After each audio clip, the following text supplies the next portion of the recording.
Part 48. Satu hari Mario tidak pulang ke rumah Jihan.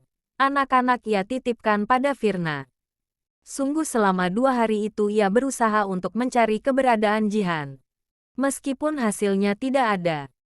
Sekitar pukul 6 pagi, Mario tiba di rumah Jihan. Dengan lemah Mario mengucapkan salam. Kedatangan Mario disambut oleh Raisya dan Reno. Mereka berdua langsung berlari ke arah Mario dengan pertanyaan seputar umanya.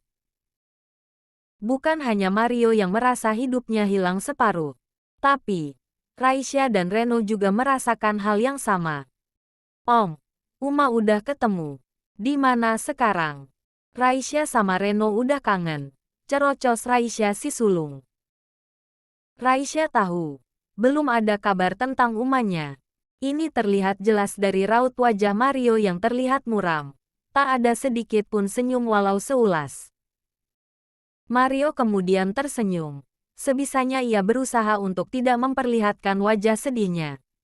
Jika seperti itu, maka siapa yang akan menguatkan anak-anak Jihan?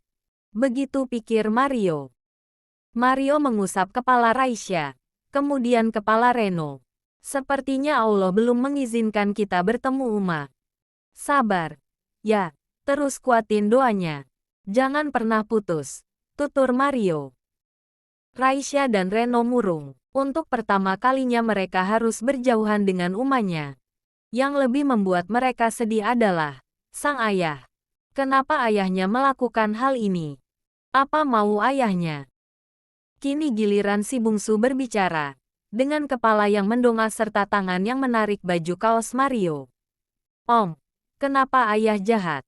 Kenapa ayah pindahin Uma sama aku dan Kak Raisya? Lirih Reno. Dek, gak boleh bicara seperti itu. Timpal Raisya dengan menyikut sedikit tubuh Reno. Kenapa memangnya? Kak, ayah memang tega kan? Dia udah bawa Uma. Memisahkan kita. Reno rindu Uma. Reno bicara dengan berderai air mata. Dek. Petik 2. Dengerin Om. Mario langsung menyela pembicaraan kedua kakak beradik itu. Seperti apapun ayah kalian, dia tetap orang tua kalian yang harus dihormati. Sekarang yang terpenting doa. Doa untuk Uma dan doa untuk ayah agar Allah melunakkan hati ayah. Membuka mata hatinya. Lalu ia pun sadar perbuatan salah. Jadi, kalian jangan pernah marah atau benci sama ayah kalian. Mengerti? Petik 2. Raisya dan Reno mengangguk dengan lemah. Sungguh, Mario tidak ingin sosok ayahnya terlihat dan terdengar jahat di telinga Raisya dan Reno.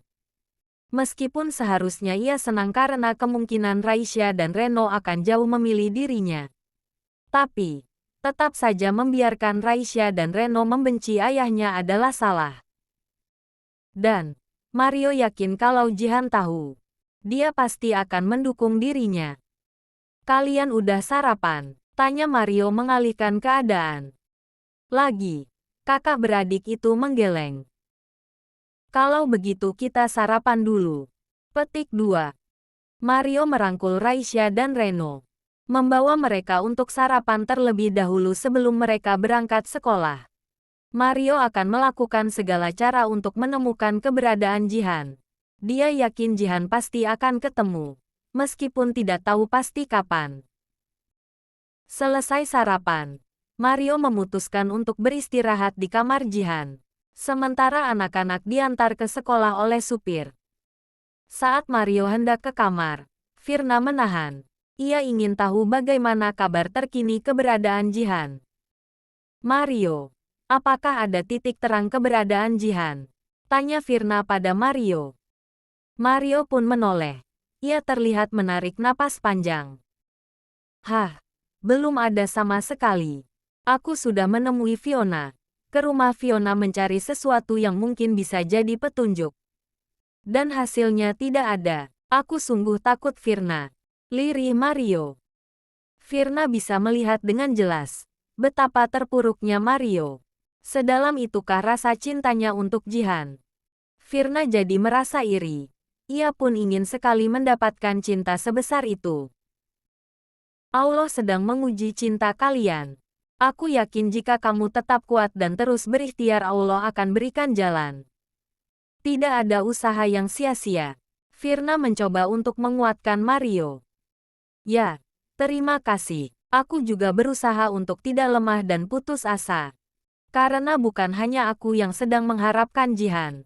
Tapi ada kedua anak Jihan juga. Aku yakin batin mereka yang lebih terguncang. Petik 1. Kita sama-sama harus bisa menghibur mereka.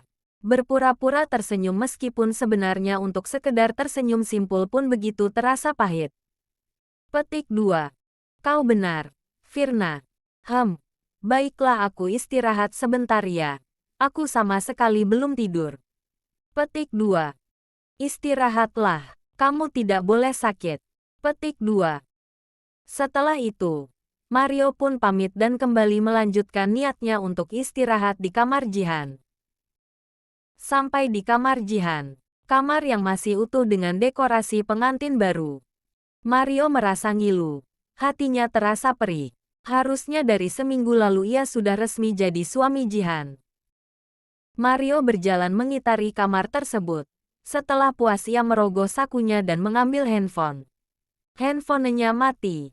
Ia pun berniat untuk mengisi daya. Takut-takut ada chat atau telepon untuk dirinya.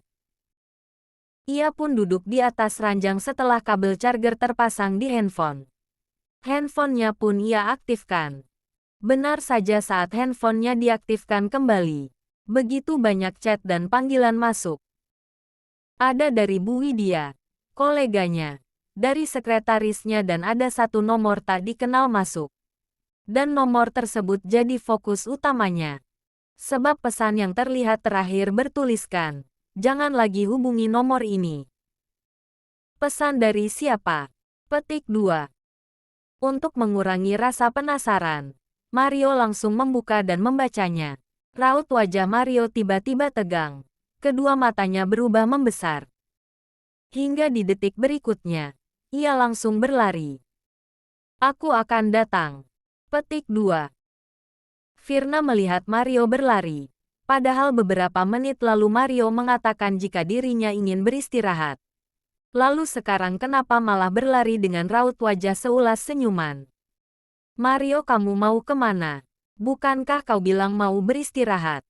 Lalu kenapa malah keluar? Tanya Firna pada Mario. Dengan tidak hentinya melukiskan senyuman, Mario menceritakan apa yang baru saja ia dapat. Firna mendengar dengan seksama hingga Firna pun ikut tersenyum senang. Berharap ini adalah jalan untuk menemukan keberadaan Jihan. Tapi, apa kamu yakin itu Jihan? Bukan Danu yang sengaja menjebakmu? Terka Firna dan sukses membuat senyum di bibir Mario kembali sirna. Apa yang dikatakan Firna benar.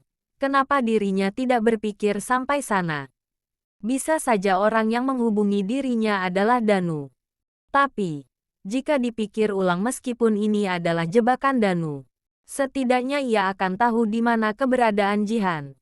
Ya, itu benar. Aku tidak peduli jikapun ini adalah jebakan Danu. Jika jebakan ini malah akan mempertemukan aku dan Jihan.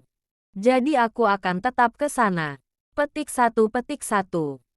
Bagaimana jika dia malah mencelakai kamu? Mario, jangan gegabah. Petik 2. Mario terdiam. Seraya pikirannya membayangkan sosok Jihan yang selalu sukses membuat dirinya tersenyum dengan segala kelemah lembutannya. Aku bisa jaga diri. Kamu tidak usah khawatir. Aku titip anak-anak. Ya. Karena berdasarkan map yang dikirim seseorang yang mengaku Jihan berada di Bogor. Tolong tetap tenangkan anak-anak, jangan sampai mereka sedih. Petik 2. Kamu tenang aja. Urusan anak-anak aku bisa atur. Ingat Mario, jika ada apa-apa lapor polisi. Jangan bertindak sendiri. Nasihat Firna yang tiba-tiba merasa tidak enak perasaan dengan kepergian Mario. Aku mengerti. Aku pergi ya. Assalamualaikum. Petik 2. Waalaikumsalam. Petik 2. Mario pun bergegas pergi. Ia ingin secepatnya sampai di Bogor. Sekali lagi dia tidak peduli jikapun ini adalah jebakan. Akan ia lakukan apapun untuk membawa kembali Jihan. Dalam perjalanan menuju Bogor, Mario berusaha untuk menghubungi temannya yang kebetulan seorang polisi yang bertugas di Bogor. Berhubung beberapa kali dipanggil tidak ada respons, membuat Mario hanya meninggalkan pesan saja. Ia berharap temannya itu segera membaca pesannya, atau mungkin langsung menghubungi dirinya. Beberapa menit kemudian, orang yang tadi Mario hubungi balas menelepon. Mario pun langsung memasang earphone dan menggesek ikon warna hijau tersebut. Halo Adam, sapa Mario pada orang yang ada di balik telepon yang tidak lain adalah Adam. Polisi yang ia maksud polisi. Halo, Mario. Maaf, tadi teleponmu tidak terdengar. Aku habis dari kamar mandi. Ada apa? Tumben telepon. Pasti ada sesuatu hal. Terka Adam. Aku butuh bantuan darimu, Adam. Bisa kita ketemu? Petik 2. Kau ada di Bogor? Tanya Adam. Aku masih dalam perjalanan ke sana. Aku benar-benar membutuhkan bantuanmu, terang Mario serius. Adam bisa membaca keadaan. Jika Mario memang tengah ada masalah, terdengar jelas dari suaranya. Oke, aku tunggu kedatangan kamu.